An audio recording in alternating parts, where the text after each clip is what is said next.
And hello, everybody, and welcome to the Victory Lap, not the round table. They tried to get me to mess that one up. As always, I'm your host, James Boss. Joined alongside me is Shane Tinney and a very special guest, James Brown. How we doing this morning, fellas? I'm doing good. It's the final week of school, final episode of the Victory Lap. It's a good Wednesday morning. It's a good Wednesday How are morning. you feeling this morning? Yeah, I'm feeling great. I'm feeling hyped up. I don't have a computer in front of me this time because Jeff's is dead and I didn't bring mine, so we're working the old-fashioned paper today. That's not sure I'm used to this one. JB, though, special guest. First time on. How you feeling? As a fan myself of the Victory Lap, I am happy to be here, excited. It was a big week in sports, and especially for the last episode, I'm excited. It's going to be a lot of fun today, for sure. Very happy to have you aboard. I've been looking forward to this one for, I think, like 2 days ever since we told you could actually do it. So We saved the best for last. That's what we're going for, yeah. Always Facts. do. Take full offense to that, Caden. Anyways, let's start with some NFL football. Draft happened last week, and we could talk about who had the best draft, all that, but we're boring and we like to talk about quarterbacks here on the Victory Lap, so let's talk about which quarterback we think will have the best future. JB, you're a resident draft guy.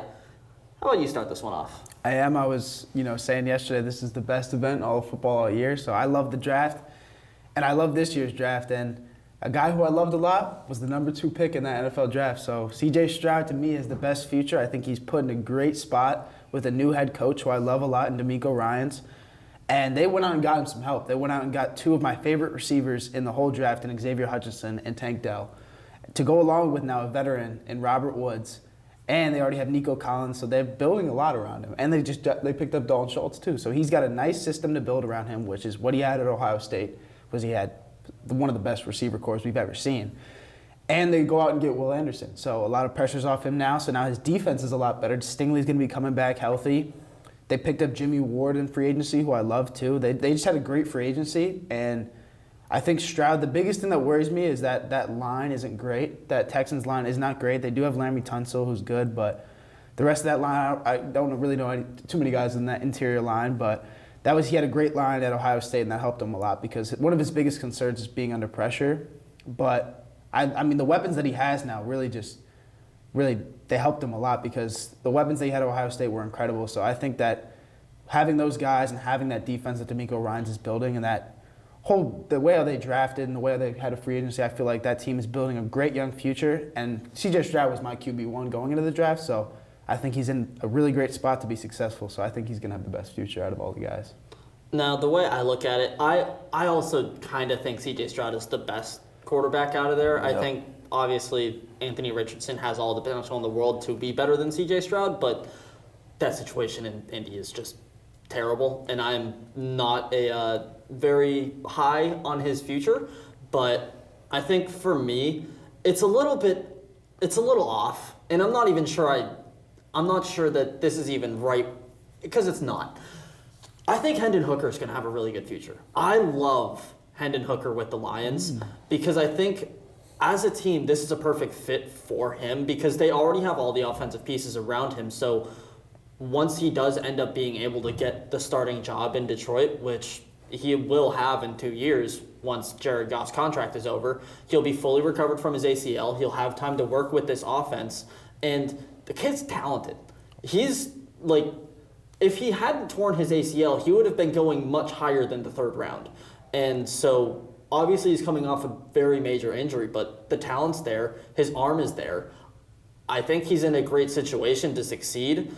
Obviously, he's 25 right now. That's the biggest knock on him, is that by the time he does start, he's going to be 27. And that's late for a quarterback making their start with the team. But I think this is one of those weird situations where it's going to line up very well for a guy like him to actually go in there and produce immediately as a starter for a football team. Maybe he's not going to have some Hall of Fame level career. Frankly, I'm not sure any of these guys will. As good as I think C.J. Stroud is, I don't love the Texans as a team. I think that they've had a very bad history of mismanagement in recent times, and like you mentioned, their offensive line sucks. Tunsil is good, that's it. and I don't love the weapons. You're relying on a very old Robert Woods and some very young receivers who, while they're talented, they're not always going to pan out. So maybe one of those two guys they drafted this year are going to be good. Odds are they're not both going to be good. So I don't love what they're building around him, and as good as I think CJ Stroud is, I'm not so sure he's going to end up being a great level quarterback, even if he has the talent to be a great level quarterback. Yeah, I also agree that I had CJ Stroud. I think I just like the situation that he sort of falls into. The Texans obviously needed a quarterback, and this kid, he's got it. He's probably the most accurate passer in this draft. He's got the arm talent, and I think the Texans overall won this draft. I mean, you get the number 2 and number 3 pick. Like, I think this team going into next season might be the most improved team. I don't know if we're going to see them in the playoffs, but they're definitely going to be not the team that they were last year. And I think this kid is going to change life down there in Houston. Yeah, I mean, they're definitely going to give the Jags the run for their money. Like, yeah. That's... because I remember at the end of last year, I was still calling the Texans, like, a very tough team to play despite having just, 2-3 wins. Yeah. Like, you clown me for it, but, the team played hard last year. And They played hard. They got 2 wins. They had a good defense. They played hard, They though. had a solid defense. And when your offense is terrible, it makes your defense look a lot worse. So I think this Texans team is going in the right direction. And I think we can all agree that C.J. Stroud has the most talent out of any Absolutely. of the quarterbacks that went. I don't think any of us in any of our right minds thought that Bryce Young should have been drafted over him. No. You don't No. want a quarterback who's shorter than Mina Kimes running your team. It's just a bad look. Yeah. He's only, I think, 6. He's like 2 his height. I He's believe. shorter than Tua. I think Is he's, he? I think No, he's shorter than 5'9", Tua? He's 5'10". he's about Kyler's height. Yeah. He's Yep. 5'10". Tua is 6'1", I think. And CJ is, I think, 6'3", 6'4". Yeah, CJ's 6'3", big. I think. Yeah. Yeah. 6'3". CJ is a prototypical quarterback height. Mm-hmm. I think one of the biggest things with the Texans, though, why I want to say they had a great draft is when they initially drafted Stroud, I was so happy because I was literally saying to my friend on the phone, I'm saying, now they're in a perfect spot to give Marv next year. For those of you who don't know who Marv is, it's Marvin Harrison Jr., who I think has a chance to win the Heisman and he'd be another receiver who wins the Heisman. So I thought they were going to go out and get his teammate, who is one of the best receiver prospects we've seen since Jamar Chase. Yep. So I was like, that was what I was so excited. I was like, they're going to get him, they're going to have the best 1-2 punch in all of football. And then when they traded up, I was like, oh, okay. But the Cardinals, great for them. They might go out and get him. Yeah. I mean, whoever gets Marvin is going to have a very happy quarterback. I think that's Oh, very. I yeah. think that's a very safe thing to say. Oh, yeah. He's so good. Incredible. I don't care where he goes. I don't think he's going to Arizona because I think Arizona is going to be closer to the number 1 spot, and I think if they have the number 1 pick, they take Caleb Williams or they trade you have out to. because if you have the number 1 pick and don't draft Caleb Williams, You you're have just, to. what are you doing with your Yeah. life? He is literally the closest thing we've seen to Patrick Mahomes. Yeah. So, and you've seen what that's done for the Chiefs. Exactly. You Yeah. got to take him there. Yeah, no, he's a freak. That team is going to be very, very good. Whoever gets him, I'm Yeah. hoping it's someone that isn't the Cardinals because I just don't like the Cardinals. No, me Just neither. Send him anywhere else, anywhere. Don't care where. Anyways, let's move on. NBA. This is the meat and potatoes of our topics here today. Let's start with Stephen Curry. He's had himself one heck of a playoffs run so far. He's had himself one heck of a playoff run his whole career. One Do heck we of a think- career overall. Really, let's be honest here. Do we think that he is the greatest point guard of all time? Well, the obvious comparison here is Magic Johnson, or that's the guy that a lot of people are having a tough time putting him over. None of us watched Magic Johnson play basketball. This is true. So, but when you look at impact on the game and who was more successful during their time in the league, you might have to give it to Steph Curry. The way he has literally changed basketball and how it's played, it's just, I don't know another player that's had that impact on the game. Few others, but I mean, this guy, he's got 4 rings, could get his 5th this year. I don't think that's out of reason. And Magic Johnson's got 5. And also, in 2019, if Clay and Katie don't get hurt, he's got a 3-peat on his resume. Yeah. But that is, let's be honest, one of the least impressive 3-peats, just based off how absurdly talented that roster was. 3-peat's a And how 3-peat. bad A those 3-peat's a Cavs were. 3-peat. I mean, those Cavs, they weren't bad. They weren't. By the 2019, Well, the by 2018, The 2018 team Cavs. was The bad. 2018 Cavs were not. That team was this really scary. bad. That was the J.R. Smith That game. was the J.R. That was the Smith J.R. Smith. legendary game. But I think if he's right there, he's right there. I think if he has another good year or two and he gets another ring on his resume, I think you got to just give it up to him. I agree with you, Shane. I think Curry is the best point guard of all time. He's already the best shooter of all time. He's been that since 2016 or 2017. And now, and like you said, he has 4 rings. Magic had 5. Magic played a lot more than Curry did. Curry's got a good 5 to 10 years maybe left. I don't know about 10, but he's got. He doesn't have 10. He's 35 already. Yeah, so he's still got a good 3 to 5 years left in him. And what he's done already, like you said, he changed the game. He literally has changed basketball, and he's done it at a level that he's like, I'd say he's in that same category as Shaq as like most dominant players. Like he is so dominant in what he does, and that's shooting the basketball. And he's a playmaker too. Like you see last night, wasn't even a good game for him. He's making shots that no one else, I don't think, even Kobe, who I think is one of the greatest scorers of all time, isn't making those shots. Like he makes some ridiculous shots, and when he gets hot, it gets over. really scary. it's over. Like there was the point in that second quarter in last night's game when he got hot and he hit like 3 in a row. Yep. Like that. Tough shots too. Oh yeah, and he's also an underrated defender. He's definitely digressed since he's gotten older, and a lot of people say like that's what Magic has over him is that rebounding, playmaking. But he was a great defender in his young career. I would say like 2015, 2016, like he was in the conversation for Defensive Player of the Year. Like he was in that conversation because him and Clay were those two. Like they had like I think they ran, I want to say a 2-3 man, but those 2 guards at the top of the key were good. Yeah. Like that defense was really good in those young years, and that was when Draymond was winning Defensive Player of the Years. So I think he really is. I feel like a lot sticks out to me more than Magic. Like obviously, again, we didn't watch Magic play, so Right. it's very hard to rank him.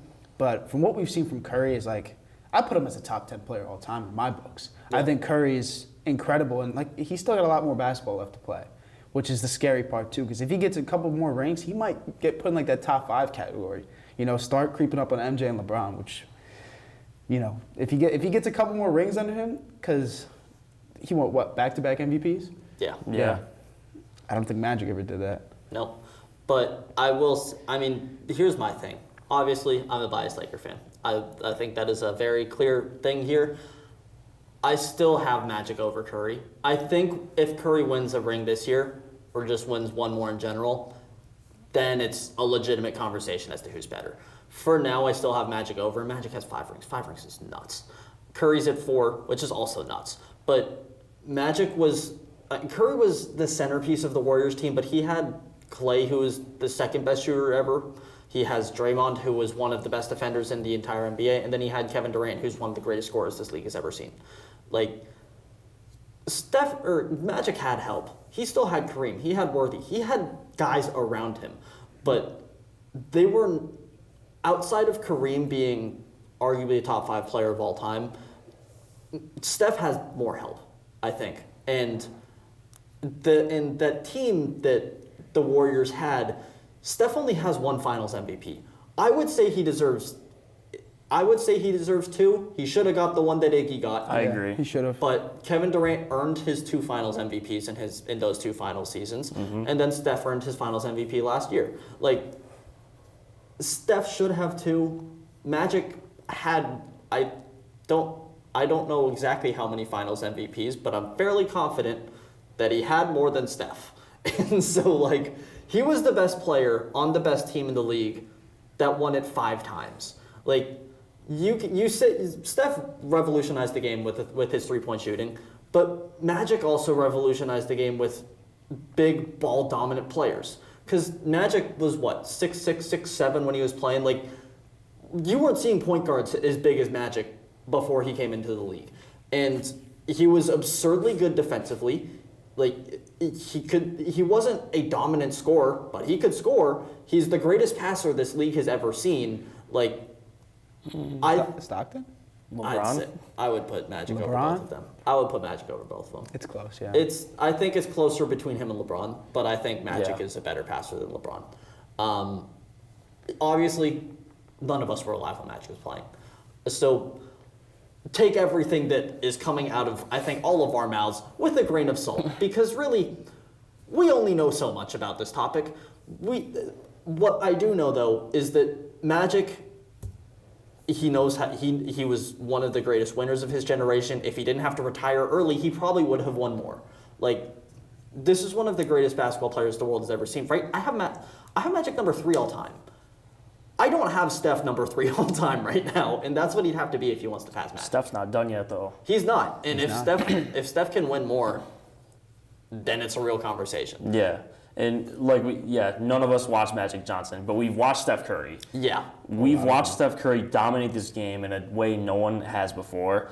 I think it's different because of the way he dominates a game. He's not this physically imposing guy who's like a Shaq. He's a 6'3" point guard who you got to start guarding as soon as he walks past half court. Yep.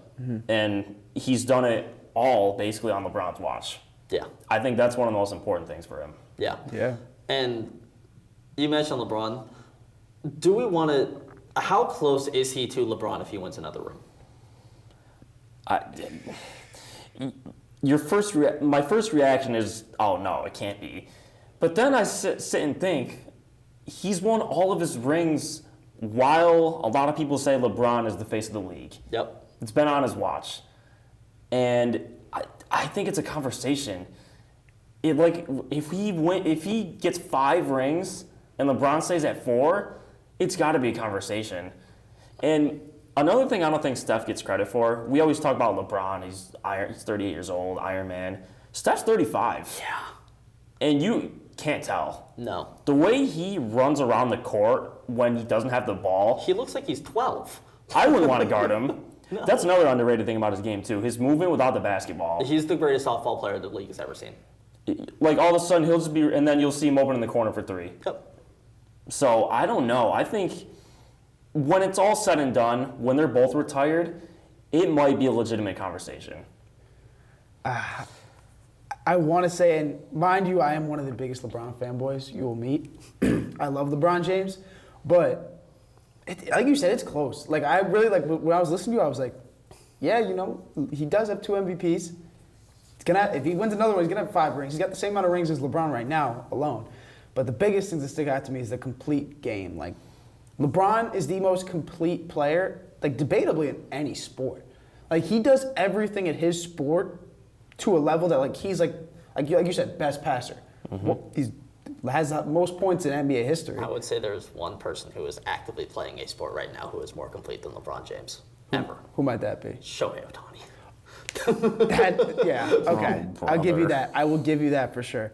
But like rebounding, like you see how he drops triple doubles on the daily, or not as much anymore. But he still just. If he wanted to get a triple-double, he'll He get a can. triple-double. He can do it if he wants, and we will see that once they move on. But we'll get to that later. But yeah, I mean, it will become a conversation for sure. But I'm very biased when I say this, but I think no one's going to beat LeBron ever. I don't think anyone will top what he has done in the league, because even you think about like the young generation that's going to be playing forever. Like you think about like the guys like Luka, maybe. I don't know though. But like no one has done what LeBron has done throughout his whole career, every year. So I feel like, I don't know. It will be close though. But I would say I don't think LeBron will be topped ever. I don't. Yeah, I think it's, as much as I hate even saying it, like LeBron's the greatest player this league's ever seen. Jordan might be the most feared player this league has ever seen. He has a very good case to be the greatest ever. But like you said, Jordan wasn't as complete as LeBron. Jordan was the greatest scorer this league was ever seen. He's a great defender on top of it, and he could still pass when he needed to. Like, Jordan was incredible. LeBron literally is the highest scorer of all time. He's top 5 in assists, and he's top 5 in rebounds. What more do you need? Like, and he's doing all of that while being the best player in the league for what, the last, for 15 years in a row, basically. Like, it's Yeah. Like, there's not a whole lot of. I don't think there's anybody who will ever play this league that will be able to say the same things. No. Like, 8 straight finals, too. yeah. And with It's not insane. great teams. That doesn't get talked about enough. It not doesn't. great teams. It either. doesn't, because the thing is you hear the 8 straight finals, and then what people bring up is that, oh, he lost half of them. In the East, we're soft. Yeah, but like, That's who what people will cares? say, yeah. Who cares? Dude, he put Maybe- Anderson Varejao on his bag. Exactly. Come on. Like, Matthew maybe Dellavedova. Maybe Jordan would have been able to go to 8 straight if he didn't get kicked out of the league for 2 years. Maybe. But, like, he didn't. So, Yep. there's, like, LeBron is objectively, I think, the greatest player this league has ever seen. I don't see Steph passing him as the greatest player the league has ever seen. I think he's, right now I have him, like, the 6 to 9 range, somewhere in that area. If he gets another ring, then he's probably top 5. Like, I think right now I'd have, for sure, LeBron, Jordan, Magic, Wilt, and Kareem maybe, I gotta have Shaq in there. Got it. and then Shaq is with like the Kobe, Larry range of players that like you could argue are over Steph. You could argue Steph's over them. I think they're all in kind of the same vein of like Kobe and Larry were 2 of the greatest scorers the league's ever seen. Larry was the first real good 3-point shooter this league has ever seen. Shaq is, with Curry, is the most dominant player this league has ever seen. Like, you can, all of those guys I think are in that 6 to 9 range. I don't care how you order it. I think that like that's where they all kind of sit. But if you give Steph another ring, that's 5. And he's going to win a finals MVP if they win a ring. So he's like, I don't know, Jordan Poole might win it, I don't know. Saw the 3 he tried last night. after that last shot, I think Oh, Jordan yeah. Poole might be sitting on the bench the rest of the season. I think if LeBron wins a title this year, it's over. Oh my God. There shouldn't be a A conversation. 7 It's seeds? over. No, it's over. It really is. They're the best 7 seed this league has ever seen. They're a really good 7 seed. Yeah. 2-10 to start the season Yeah. to a finals. Yeah, that's absurd. It's absurd. But let's talk about another seed that won a series that they should not have won. The Miami Heat just knocked off the number 1 seed, Milwaukee Bucks, the first time an 8 seed has ever beat a 1 seed in the NBA playoffs. How big of a stain is this on Giannis's legacy? I think it's not too big of a stain, really, just because he did miss games 2 and 3, and he only played 11 minutes in game 1. But even with that, I didn't expect him to lose to the 8 seed Miami Heat. No. And I didn't expect Jimmy Butler to do what he did to the Bucks either. I think the Bucks should have won this series, even with that. But I don't know. When you talk about, like, I don't think this is a series where we're going to look at Giannis and start to question his abilities to win and stuff like that. So, I don't know. I would just chalk this one up to injuries for him. I don't think it's a big stain. You know what? I was, I initially going into this, I was like, you know what? Oh, maybe it's not. It's a team award. Winning a championship. But honestly, it kind of is. I don't care about the injuries. I don't care about any of that. You are a number 1 seed. You are the best team in all of basketball, and you lose to a Miami Heat team who's not great. No. They're not great. And you're supposed to be, people say, Giannis is the best in the league. You're supposed to be the best player in the league. Even if you're hurt, he did drop, 20 and 20 or something like that? Or 30 and 20? I think it was in game... it was 30 and 20 in game 5. Which Yeah. is very good. Yeah. But at the same time, he's playing with a good team. A lot of people say the Bucks aren't good. Chris Middleton had 32 points in their elimination game. And Brook Lopez was having a good series all series. He's had a good year. Yeah. He turned it around this season. And they have did. Drew Holiday. They have a good team. So I don't think there's any excuse, especially if you want to say, people are saying, Giannis could be the best of all time. Giannis is the best in the league right now. If you're the best in the league and you can't beat a number 8 seed, I can't. Me personally, I got to compare it back to LeBron. LeBron is never losing to an 8 seed, ever. No. No matter what injuries happens, nothing. No. He would never lose to a number 8 seed, ever. And that's why I feel like it is kind of a stain, because I think going into this season, if Giannis won another ring, it'd be like, okay, Giannis might be top 10 all time. Giannis might start squeaking in there. Yeah. But I think that's why I do have to say it is a stain. It's not a bad stain. Like, I'm not going to say it's like, okay, Giannis will never be one of the best of all time because he could. He's still got a lot left to play in his career. But losing to a number 8 seed with that, he has a good roster. How many games did they win this year? 58, I think. Won 58 They're the games. 1 seed. Yep. You're They the had number the one most wins seed. in all of NBA. Exactly. So you can't. There's no excuse to lose to an 8 seed, especially if you're at a pedestal that we put Giannis on. So that's why I feel like it is a bit of a stain. JB, I agree with you 100%. I don't think it's a massive stain, and I don't think it's one that he can't overcome. But this is a guy who had the original top 10 all-time trajectory, and right now it's not looking good. That doesn't feel like a lock anymore. And sure, he was injured, but like when he went down in game 1, they were losing. When he came back, they lost. Like, I get it. You can't really hold injuries against the guy, but like, even when he was out there, they were still losing to the Heat. And they shouldn't be losing to the Heat. This team, like with or without Giannis, is better. And let's also keep in mind, the Heat had to play most of that series without Tyler Hero. Like, he's their number 2 scorer. Like, he's their main spacer on their team. And that's a pretty big loss. So it's not like the Heat were playing at 100% either. Like, this Bucks team should have been able to win. I think it's honestly a bigger stain on the team as it is to Giannis. Mm-hmm. But when you're the best player on that team, you're going to get the lion's share of the blame. And so it's like, I don't love this for Giannis. This isn't a good look for him.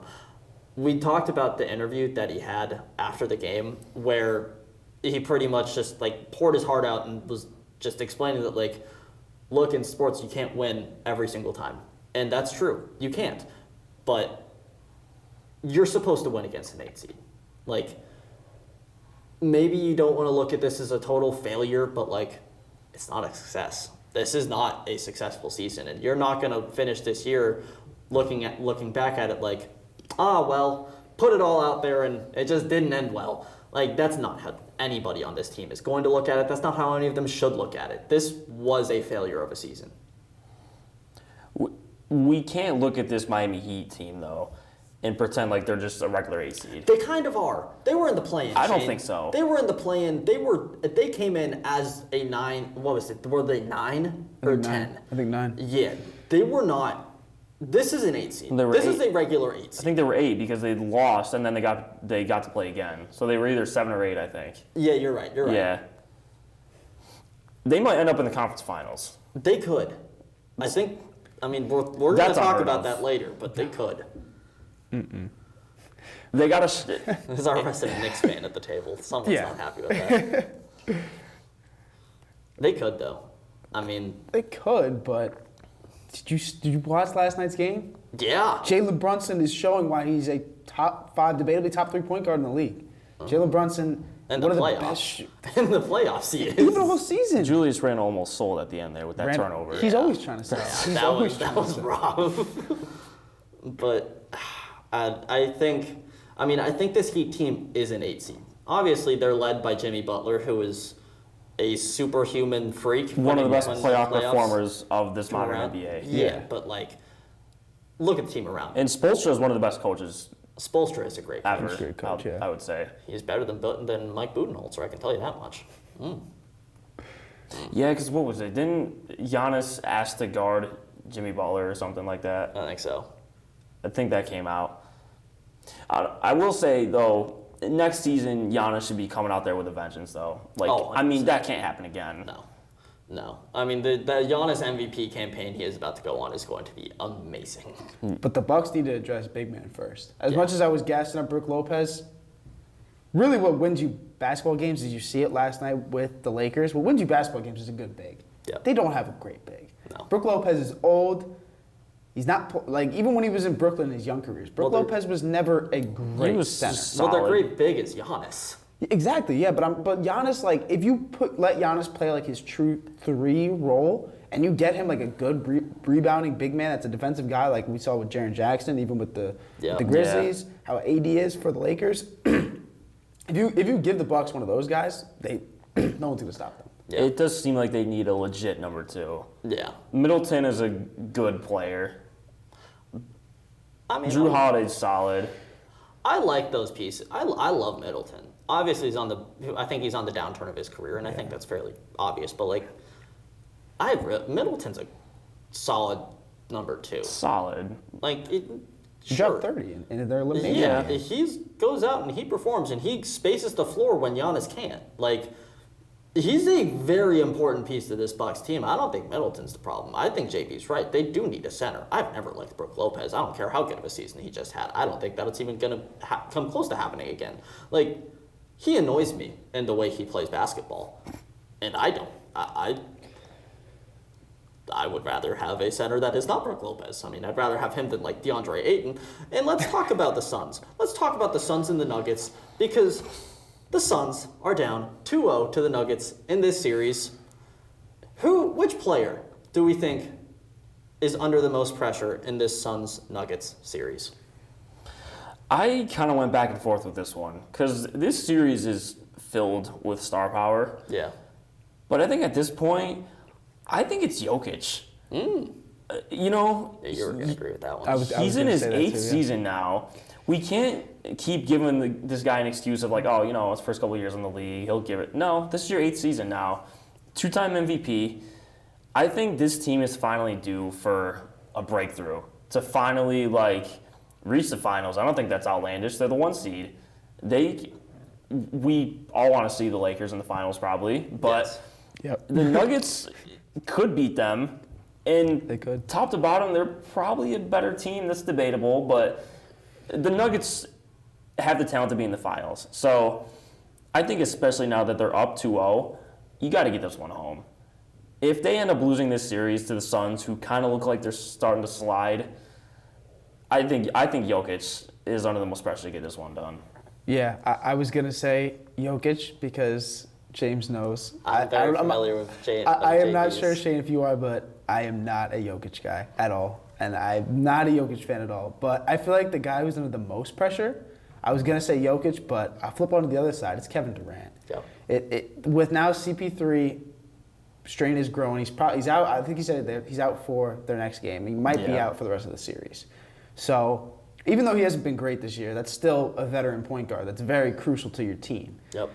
Devin Booker, yeah, you could say he is, but Kevin Durant is like, this was his legacy year. This really was. It was like, Kevin Durant, okay, are you going to show that you belong in like that top player of all, like one of those top players of all time? Or are you going to show that the only reason you won a ring is because you're a snake and you went to the best team in the league? Mm-hmm. This was his chance because he had it with Brooklyn, and then they had, if his foot size was just a little smaller, would have beaten the Yeah. Bucks and probably would have won that finals. Yep. But this was his time. The Suns were a really good team, and when they initially got KD, I was saying I think that they're going to go to the finals. Yep.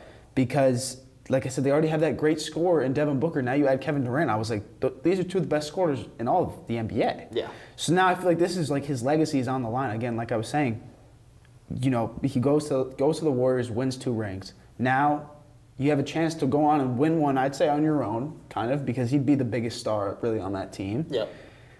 And you're down 2-0.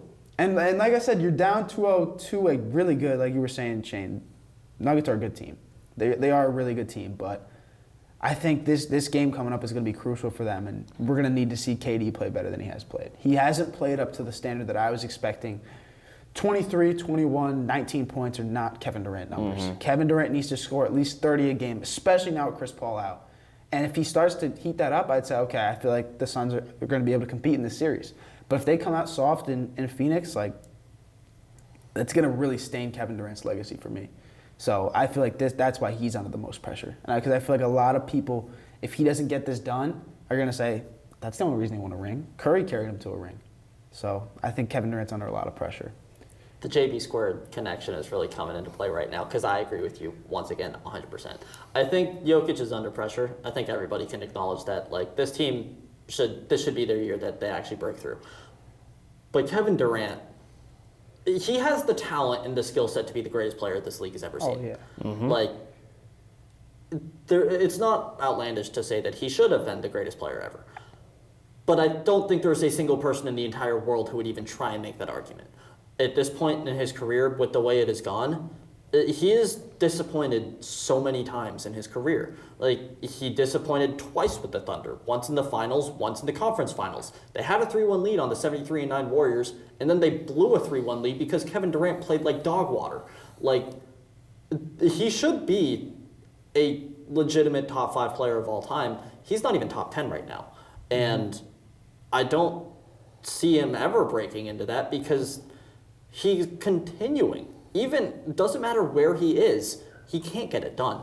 And he couldn't get it done in Brooklyn. It was an unfortunate situation where, I mean, he was hurt a lot. Everybody else around him was hurt a lot. Kyrie's a nutcase. Harden didn't really want to be there. And they had Ben Simmons. How'd that work? We don't need to talk anymore about Ben Simmons other than he's not very good. But, like, You don't like playing basketball. he don't like playing I can't believe he basketball. won a Rookie of the Year. Yeah, I that was can't wild. believe that. Well, Once he upon a was time. good. He was good. It was like he earned a Rookie of the Year. No, he did. Yeah. Ever since that muffed layup, He was- Yeah. He was getting compared to Magic Johnson coming out. he was. Coming in. And LeBron, too, yeah. I think. Yeah. That was wild. What were we doing? Wow. Yeah, what were we doing? Honestly, what was he doing?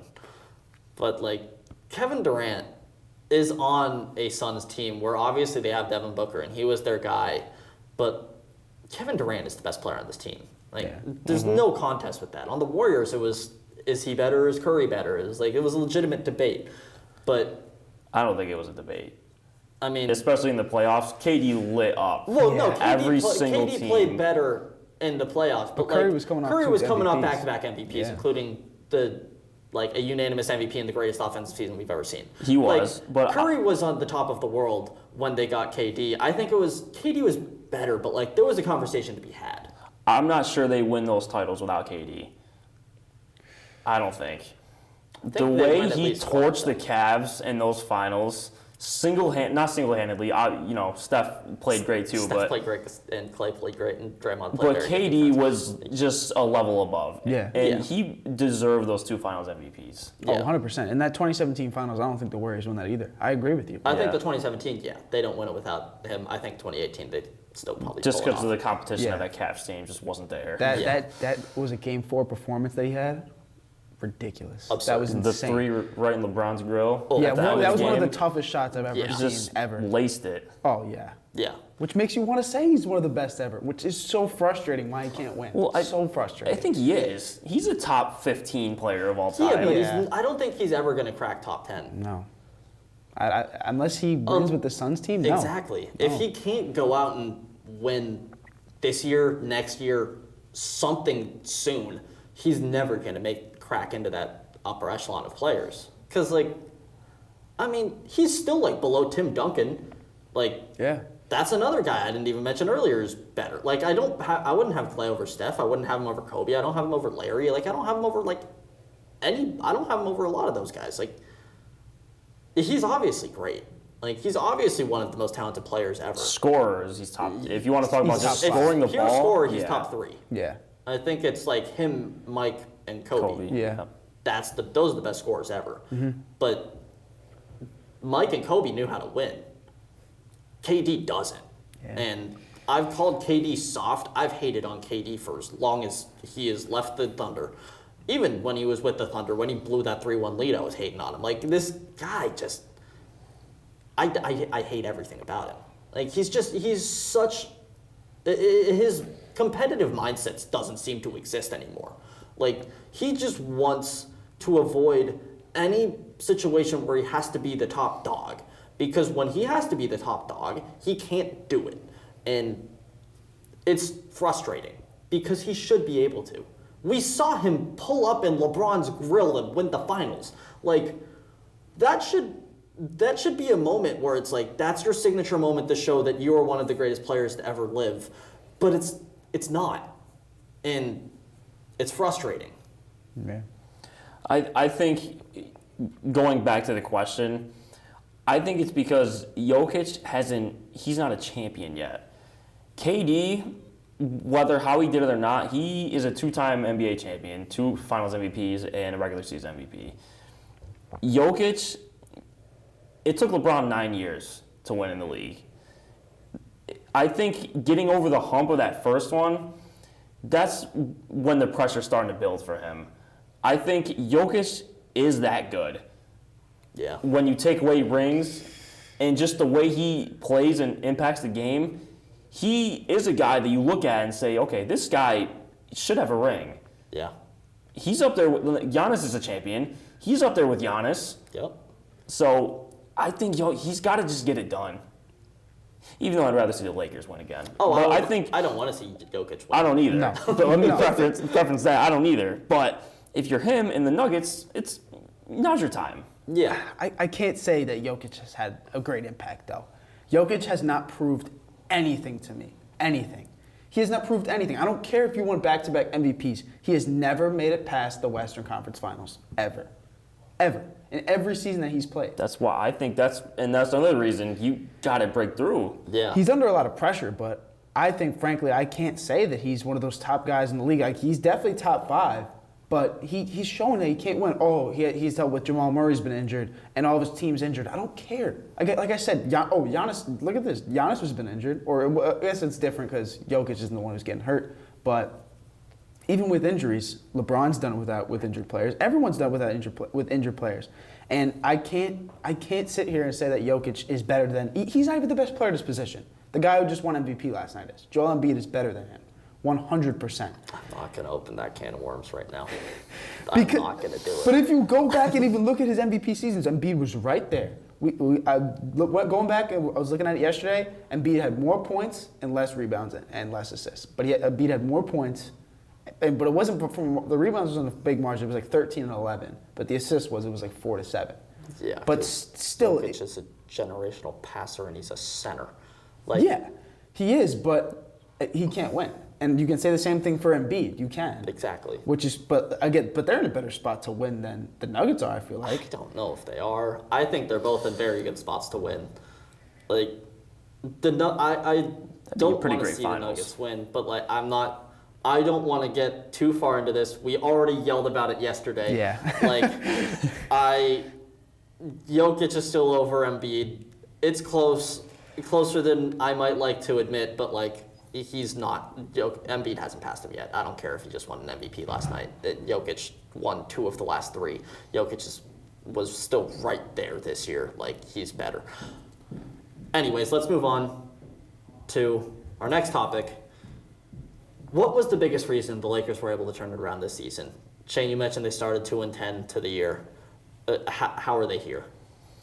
I think the number one thing, I hate to admit it, I think it was getting rid of Russell Westbrook. Yep. I am a huge Russell Westbrook fan, but the fit just wasn't there.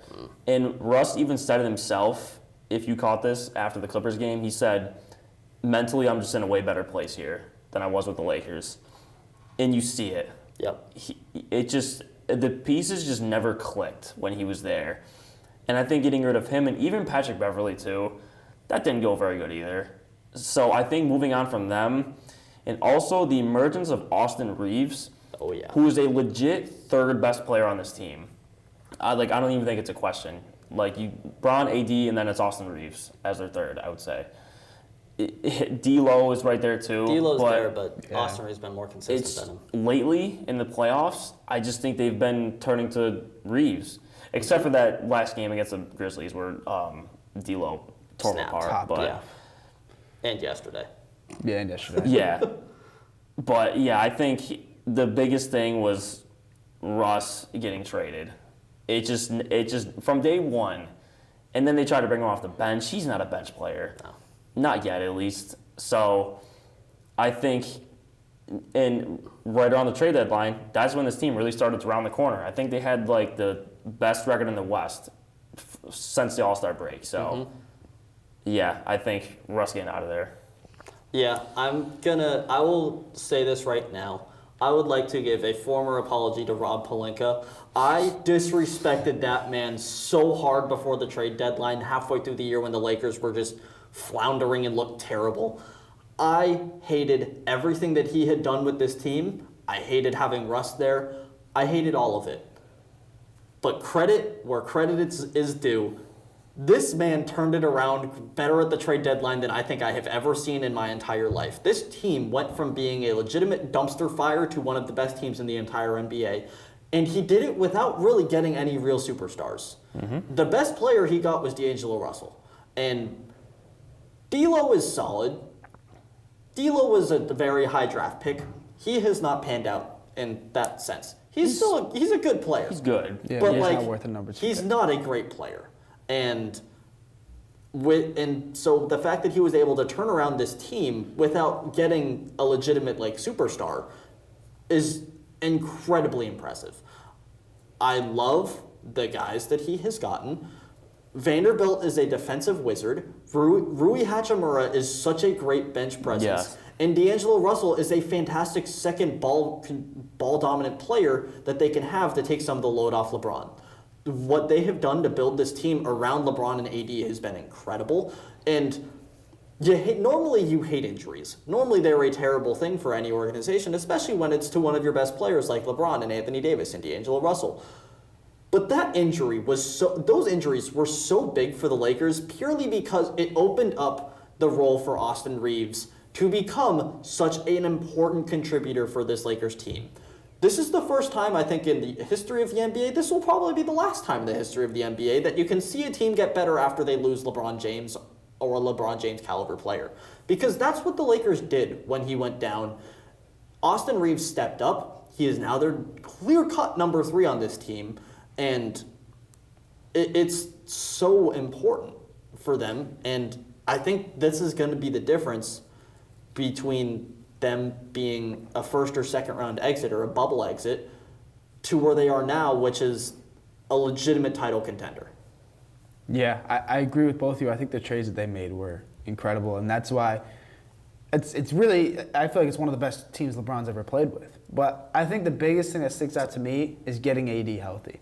Yeah. Really, having a healthy big man changes everything. It really does. So when they didn't have AD, they weren't great.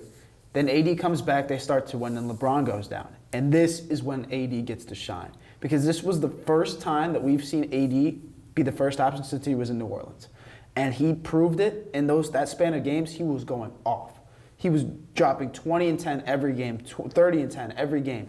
And that's what he did last night too. So I think Anthony Davis being healthy changed this team so much. And it brought them to the next level. Because I think having a good defensive, rebounding, and scoring big man like he is game-changing. And it really can win you championships. So I feel like getting AD back was really one of the biggest things that helped him turn him around. Yeah, I mean, he was incredible last night. Mm-hmm. And the Lakers definitely got some help from Jordan Poole at the end there. But, like, AD was the reason. AD was the reason He was the reason that they game won. yesterday. Yep. And LeBron didn't really play great. no. LeBron, and that's another thing, is they've done all of this without LeBron really playing great this entire playoffs. Yeah. He's yet to score 30 points in a game so far in the playoffs. Like, he hasn't stepped up in the way that we have seen him do in the past. And, I mean, part of that is I don't think he's gone into a game thinking he's had to. Because Yep. this is the deepest team that I think he's ever played with. He's played with better top-heavy teams. Like, the Heat had more top-loaded talent. The Cavs had more top-loaded talent. But this team right now, he hasn't had this kind of bench. He hasn't had this kind of starting 5, or every single one of their 5 has a specific role and absolutely dominate their specific role. He's not going into the games thinking, if I don't have a good game, we lose. Yeah. Or I don't have to take 30 shots a game. Uh-huh. And that's a beautiful thing. It's a great thing for him. And the best part on top of this is the second he needs to flip that switch, he can. Mm-hmm. Once he has to go that zero dark 30 mode where he has to go in and drop 40 in a triple double every night, he's going to be able to. Because this is LeBron James we're talking about. Like, maybe he didn't win every single year in the finals when he made it 8 straight years. He still made it there every 8 straight years. And that was, some of those years were very tough because his teams were not always that good. And LeBron willed his team to the finals a lot of times. There were a lot of series against the Celtics where LeBron had to go out and absolutely rip the heart out of Boston on his own. Like, this guy is able to do it, and I think once the time calls, he's going to be able to again. It's going to be scary once he really kicks into that second gear, which I think, I know we'll get to that a little later, but once he gets to kick that in that second gear and we get to see prime Braun come back, whew, Yeah. man. It's going to be scary. It's going to happen, too. Oh, it's It going to is. happen. Yeah. But let's move on to our final topic before our draft of the night. Let's do some quick predictions Of the for. night.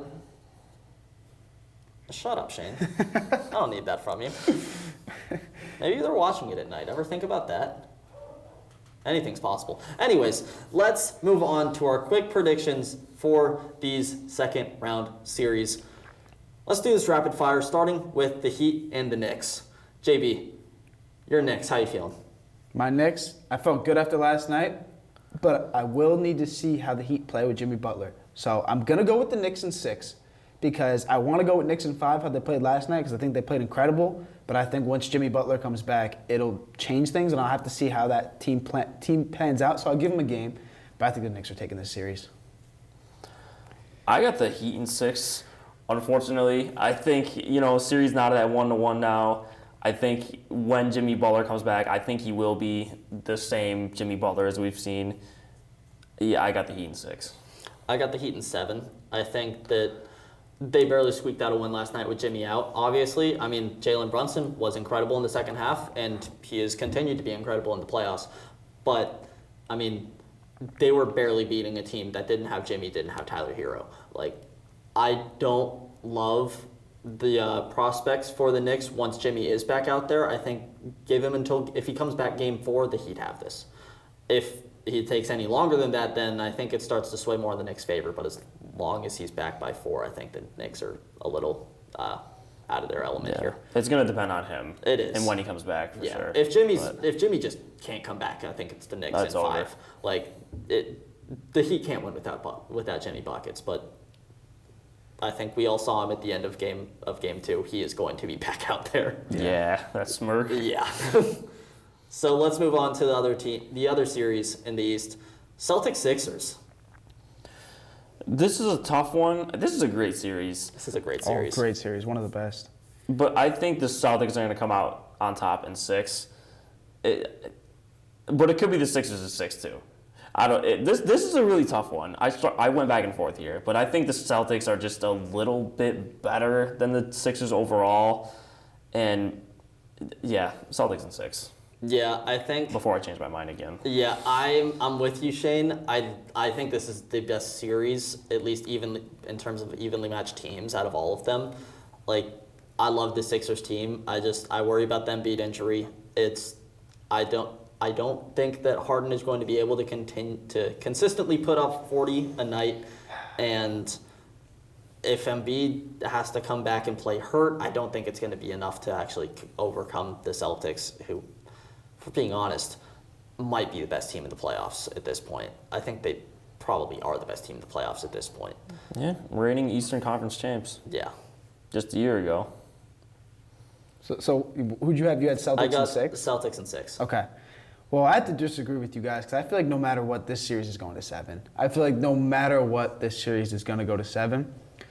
And I have to disagree with you, James. I think Harden looked like he was back there. And you saw Tobias Harris step up. Tyrese Maxey played great. I feel like this team is just so much more, I would say complete, but I feel like they're playing a lot harder than the Celtics are. And when you have Jaylen Brown only shooting 10 shots a game. That's not going to happen again. We both know that's not going to happen again. But regardless, we've seen time and time again, Tatum is not clutch and he's inconsistent. So I think Harden's more experienced. I think that, like you said, Embiid, I feel like he's going to be all right coming back. And even if he's not, they showed they can win without him.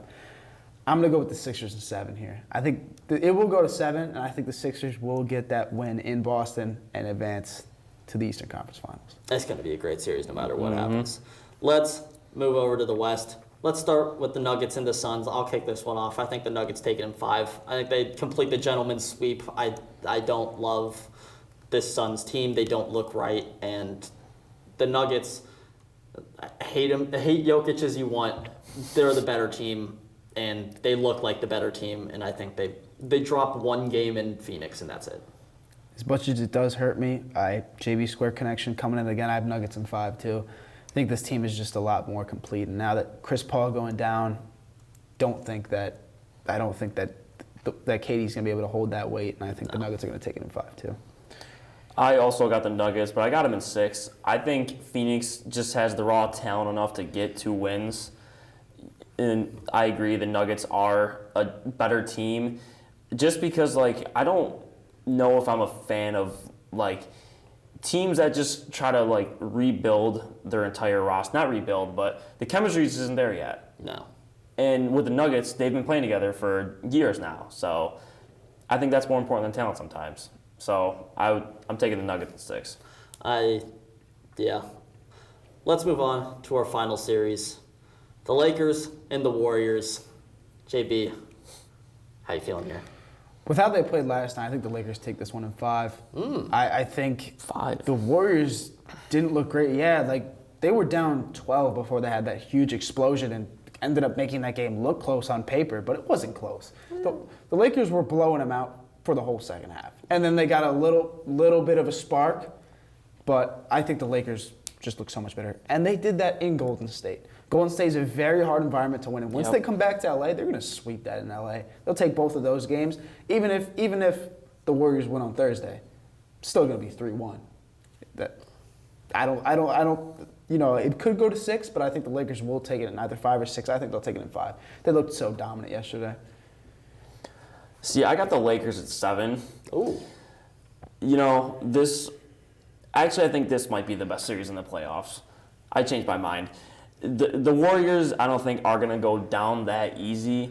And they are just very capable of just going on those blitz flurries of runs where all of a sudden, you're down 15 in a matter of 2 minutes. And it almost happened last night. That's how the game started.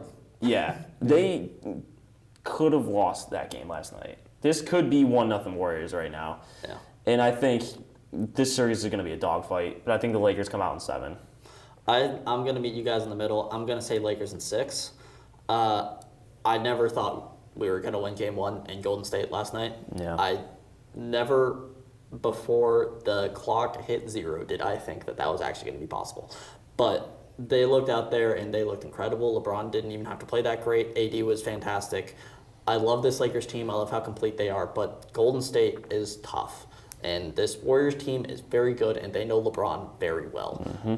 I think the Lakers I think they're a little better, and especially with Jordan Poole looking like an absolute moron, I think they have at least some more chemistry than the Warriors do, which shouldn't be possible. But I think this Lakers team wins. I think they win in 6. It's going to be tough, but I don't see them winning enough in Golden State to be able to win in 5, because I think the Warriors will steal at least 1 at home. That was a very big one last night, though. To get one on the road. It was huge. I didn't think that was going to happen. I honestly wouldn't have been that surprised if they were down 2-0 going back to LA. I kind of expected to be down 2-0 going back Because to LA. that building, that home environment is one of the most home court advantages in the league. Yeah. Outside of the team that they just beat. Yep. So. Dim the beam. Dim the beam. Dim the beam, man. I missed the beam. That was such a fun little It thing. was. It really was. That was a great little thing that they were doing. Yeah. Those fans deserved it. They did. But I knew the Warriors were going to win. Yeah. I mean, after De'Aaron got hurt, I knew they were going to win. Granted, I think the Warriors might. I think they do lose if De'Aaron's healthy. But he wasn't, so who cares? But let's move on. Our final segment of the day. We've moved from night to day now. Let's wrap this up. Time goes by fast. With the starting 5. Today, we'll be drafting our best basketball nicknames of all time. JB will give you the first pick. Me and Shane will play rock, paper, scissors to determine the next pick. For those watching at home, Shane is 0-3 in rock, paper, scissors games. 0-3. Let's see if he can break the curse. Ready? Rock, paper, scissors, shoot. Wow, the streak He is ended it. broken. He ends it. Shane, you take 2? Yeah, I'll take the second pick. Okay. We're going to snake around in the draft, so it'll go 1, 2, 3, 3, 2, 1. Yep. Okay. Oh, wait, no, I got the second pick. Yeah. So 1, 2, 3. So you get 2 in a row. 2. Yeah. Yep, Yeah. okay. You guys are too sweet for giving me the first pick. And with that first pick, I will take the best nickname of all time, in my opinion, and that is the Black Mamba, Kobe Bryant. Such a sick name. The Black Mamba, it's just so tough. It's And it's just like, it's so iconic. I got to take it number one. There's the obvious top three, I think. That is one of them. Yep, that was my first pick. But I'll go with the second best option on the board. Give me Air Jordan. Oh, there we go. I mean, I don't know what else there is. What else is there to say? A brand, the sneaker legacy himself, changed the culture, shoe game, and just Air Jordan. You know who it is. You do. You know who it is. Well, Air Jordan's a great pick. I'm ecstatic I got these two fell to me. Give me King James and Magic. Ooh. Magic is a bit of a reach, I'll Is it say. Irving Magic? His name is Irving. He gets called Magic because he was a wizard with the basketball. We'll give it to you. That's literally what a nickname is. We'll give it to you. What was his birth name, Shane? We'll give it to you. With my second pick, give me the Diesel. Shaq. That's a good one. Yeah. I couldn't get Kobe, so I'll take his teammate, and that's everyone knows. Again, the Big Diesel. That's Shaq. It's a good one. I'm happy this one fell to me. I'm going with the answer, AI. I think it's one of that one fell. the coolest nicknames, and I love Allen Iverson, so I got AI. And snake back to me, right? Yep. Okay, so here, there's two picks that I want to take, and just because I think it's so funny, I'm going with the Greek Freak, Giannis. That's a good one. I love the Greek Freak. I think it's such a funny nickname, and it's so fitting, too, because he really is a freak of nature. So my three pick, I'm going with Giannis, Greek Freak. Shane? It's me now. So I'm torn here, but I think I'm going to, again, go a little throwback name. Give me the Flash. D. Wade. That's a Good good one. one. So fitting. Yeah, the Flash, D. Wade. I'm going to go with a couple of little chucklers here. Starting with Charles Barkley, the round mound of rebound. One of the best, that is one of the greatest nicknames, purely just of, it's silly, but It's it an L fits. pick. I think it's a great, It's an L pick right I'm a big there. fan of that I one. think I've heard that before. Oh, it's a real one. I've heard That's it. a real one? Oh, yeah. And I knew I was going to put it on my draft board, but I didn't even want to do that because it was so unworthy of a thought. I think it's one of the greatest. I mean, you're never going to hear it too common, but it's a great one. With my fourth pick, I will select white chocolate. Yeah, it was on my board. Mm-hmm. Great one. I'm up now. Yep. So my next one, I think I'm going to go to easy money. Give me KD. I actually had a different one for him. I have a different one for him, too. Yeah. I liked. But that's still a good one, though. That is a good one. I think the other one's better, I would say. Yeah. What's I was his other going to one? take that. Slim Reaper. I was going to take that with my pick. But Yeah. Easy money. It's his name on IG. Easy money sniper, is. yeah. It is. So I get to pick my last two here, Yep. correct? Just don't want to mess up the rules. No, you got the last two. I wanted this guy at 3, and he fell right to me at 4. Give me Pistol Pete. Pete Maravich. Good one. That's a good one. Pistol Pete is just such a sick name. It's so fitting, too, because he got that strap. And 2 picks here. So tough. But went with the answer. I'm going to have to go with the truth here in Paul Pierce. Good one. Yep. I had I it. love. It's a good one. Again, such a sick name, and it's so fitting for him too. So, rounding out my 5 is the truth, Paul Pierce. It's a good one. This is my last. This is your last pick. This is my last one. A lot of good options here still. I think I'm going to have to go again. I'm going old school. Give me Vinsanity. Oh yeah. Best dunker ever. So, come on, Vinsanity. So tough. That's a good one. I was thinking Linsanity for my last pick, but with that, I gotta have to pivot a different direction. And you've taken a lot of my great ones, and it's making it hard to pick the last one. I'm gonna go even older than Vansanity. Gonna go with a classic, Dr. J. Yeah, good one. I had That it, was on my too. board too.